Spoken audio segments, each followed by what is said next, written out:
having my morning coffee and reading my book by Cheryl Richardson. And I keep forgetting the name. It's Stand Up for Your Life by Cheryl Richardson.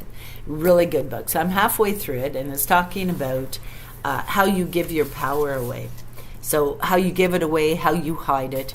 And I think it's important for young people, especially young teenagers, who are just getting to learn their independence and to build their confidence. I think it's important for them to look at this. I mean, this would be a good book to buy for a Christmas present, a birthday present, because you know what? It's got a lot of good things in it, a lot of good things. So it says, how do you hide your power? And it talks about how do you put yourself down, hold yourself back, or discount your strength and your talents. So you might even temper your conversations with words that downplay or put yourself down or make fun of yourself in some way, okay, because of lack of confidence. Maybe you respond to compliments with an offhanded, self-effacing remark to deflect attention from you to something else. So it says that we've all learned this, to downplay our greatness. And this one particular chapter, she is talking about how you get in your own way of building your confidence. So she has a list of questions, okay, and it says, to see how you might hide your power, read through the following statements and check those that are true for you, okay? So, number one, when a friend puts himself down, do you join in by saying something like, if you think that's bad, wait till you hear what I do? Yeah, that's a check mark for me. Yeah. I procrastinate all the time. I feel overwhelmed sometimes by my negative thinking. Yes. I often say I'm sorry even when I haven't done anything wrong. That is a yes for many instances in my life. I downplay my looks by how I dress. I'm not really sure. I don't hide myself in my clothing. I used to. When I was a larger girl, I used to wear baggy clothing, and I was ashamed of the fact that, I had gained so much weight and I was unhealthy. Okay, I was ashamed, but I was hiding it. I didn't want anyone to know that part of my life was, tense for me. So, I wore baggy clothing, and I kind of kept myself in the background. Yeah. No longer. I tend to focus on the worst case scenarios. Oh my gosh. The kids would say this about me. They would say this about me because I do it all the time. So yeah, that's a check mark. Then it says 7 is when making a request, I tend to beat around the bush to be nice. Yep. I used to. Not anymore. I ask. If I need something, I ask. If I have a friend who's, able to help me out, I will ask. I will take yes or no. I mean, I won't get upset. But even if I ask for a ride and they're not able to accommodate that, I have no problem with that. I will figure out a new way. So, I know that I'm able to come up with solutions to my problems because now at 65, I believe that I have the ability to take care of myself now. I don't have this learned helplessness or victimization anymore. I know how to take care of myself. Okay, so number 8. My friends tell me that I have a tendency to diminish my talents. I did. I used to, yeah. But not anymore. So I think I've kind of beat this, but I remember the instances in my life where I would downplay my talents. I used to draw, I used to sketch a lot. And, I was very, I was good at it. It was very detail orientated. Authority figure would always put my pictures up on the fridge or on the wall, wherever, okay? Okay, so the next one, this one I still do sometimes. I spend more time focusing on my weakness than on my strength. That's true. Even though I can do, at 65, I can do 70 sit-ups, okay? I don't say, oh, I'm so proud of myself, I did 70 sit-ups. I'm relieved that I could still do them, but someone will say, well, you're not doing them the right way, or, you're not really strengthening your core, right? I don't care. But yeah, if someone says that to me, yeah, I could start looking at how I do my sit-ups. Am I doing them right? So, I kind of utilize those type of comments to build my strength, okay? So I'm not focused on it, but I do use those comments to build my strength and to find a better way to do things. I take negative comments as almost like a spur, almost like a kickstart to look for better ways to do things, right? So almost like, advice. So I take their comments as advice and I look into it and see if it's something that I can put to use in my life, right? So this is me now, not 20 years ago. Now there's a question here. In my work, I charge or accept less than I'm worth. I used to do that. In my 20s, 30s, I was desperate. I was raising kids. I had to take the jobs that I could get. And I had a hell of a time. It was tough. No, don't ever think it wasn't. It was very tough, and don't think it wasn't. So yeah, there was many times that I would do, I was working 3-4 contracts in order to make enough wages to support my family. So yeah, I would say yes, I did. Oh, this one, I still do this. So I precede my responses to questions with statements like, this may sound stupid, but yeah, I still do that sometimes. Not all the time, sometimes. Okay, this one. I tend to socialize with people who have low standards. No. If anything, I protect myself from people who would use or abuse me. Okay. This one is a definite, this next one. I worry about everything. I do. I still do. Yeah. I don't accept compliments easily.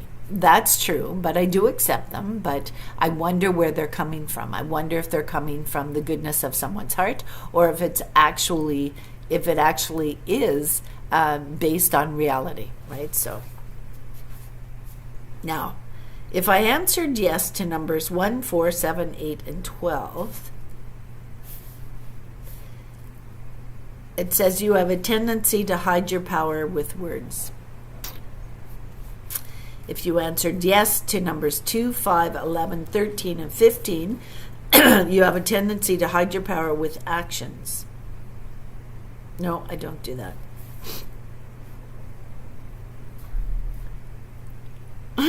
If you answered yes to 3, 6, 9, 10, and 14, you have a tendency to hide your power by how you think. And then it says these examples fall into 3 categories, right? Your thoughts, how you think, your words, what you say, and your actions, what you do or don't do. So the thoughts that you think have a very powerful influence on your life. Everything that occurs in our lives, okay, is in direct connection to the thoughts that we think, the words that we speak, and the actions that we take. So I like this section of the book because it says, awareness is the first step toward change. So as you become aware of how you're hiding your power, your behavior will automatically start to shift. When your behavior changes, you'll feel better about yourself. You'll start making choices that command respect, and your level of confidence and self-esteem will begin to rise. And most important of all, you'll begin to make your most valuable contributions to others by sharing the full range of your talents and gifts. Isn't that the truth? So I really like this book that Cheryl Richardson wrote. I really like it. It gives quizzes. It gets you involved in the thoughts and the ideas in the book and helps you make up your own mind and you decide on your own. So I really, really like this book. I like the quizzes. They're like little worksheets in the book that you would do, and then they would give you a level and where you would fit in that spectrum. So I really like the book. It makes you think. And there's a lot of times in our life we raise our children. We teach them their first values, okay, and we teach them how to have integrity and ideologies that resonate in their lives. Okay, we teach them. We're their first level. And if you say to your child, "You're useless, you're stupid, you'll never amount to anything. The only thing you're going to do is work in a back room." If you say that to your child, that's abuse. That's abuse. That's not fact. That's abuse. And that's not teaching them to build their confidence, okay? And we have so much power over how our kids turn out. So if your child has reverted to some type of behavior that is pulling them down the wrong road, if you did those things and you said those things to them when they were growing up and you didn't acknowledge their achievements and help them build their confidence, then you're responsible. It's you. You put that into their head. You taught them not to have confidence in their lives and in their thoughts and in their actions. And you taught them to hide that light that they have inside. Okay, so I am so adamant on the educational system and the fact that we need to teach our children confidence. We need to teach them basic skills, not just highfalutin ideas and highfalutin trigonometry. We need to teach them basic skills. You know how many kids I know nowadays that couldn't cook if it was put in front of them in a paper bag? You know what I mean?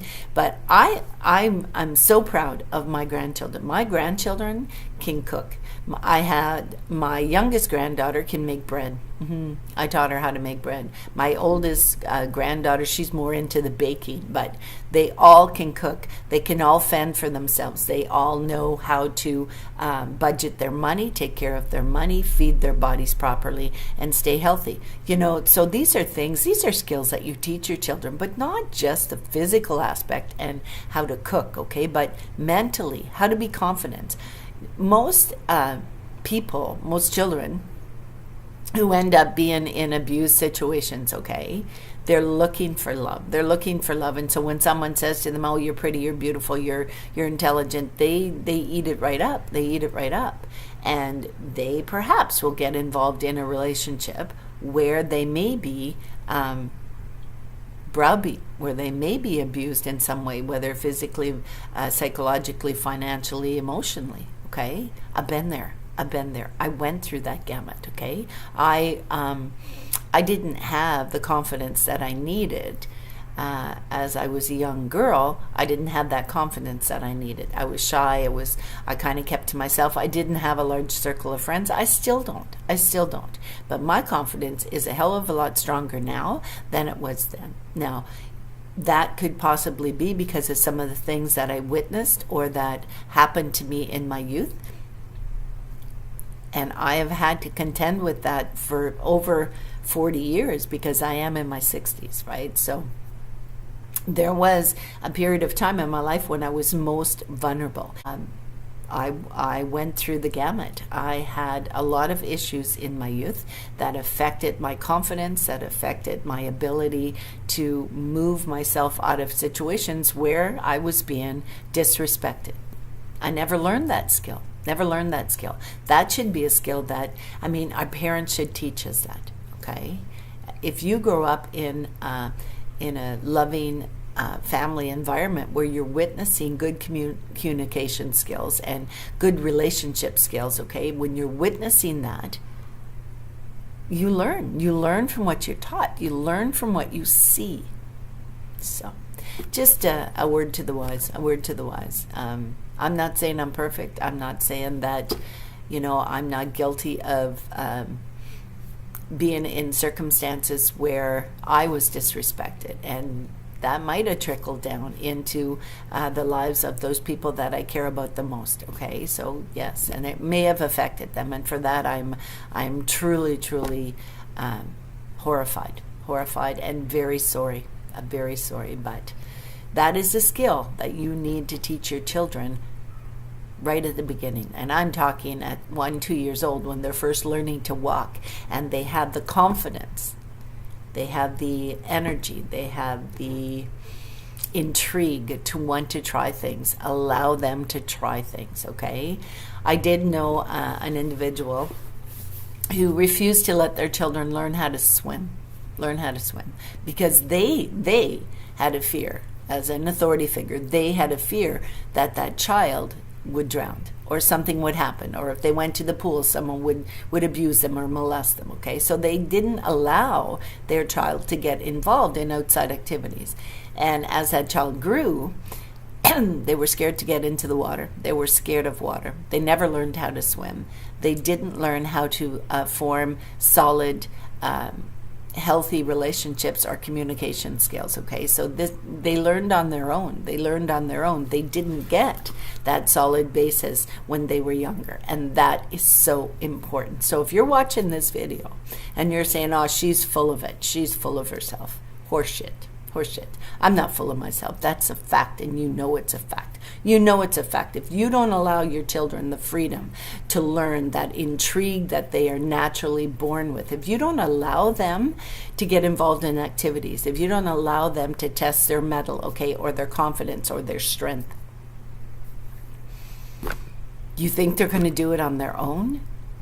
You're the basis of their instruction, and whether those kids pass or fail, I don't like to say it's always the authority figure's fault, okay? I don't like to say that, but you know what? You certainly had a hand in it. So I shall see you in the next video. Remember what I'm saying, okay? You have more power than you think in how your children turn out, and how they turn out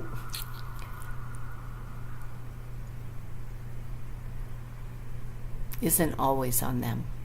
Yeah, so I shall see you in the next video. The good Lord be willing.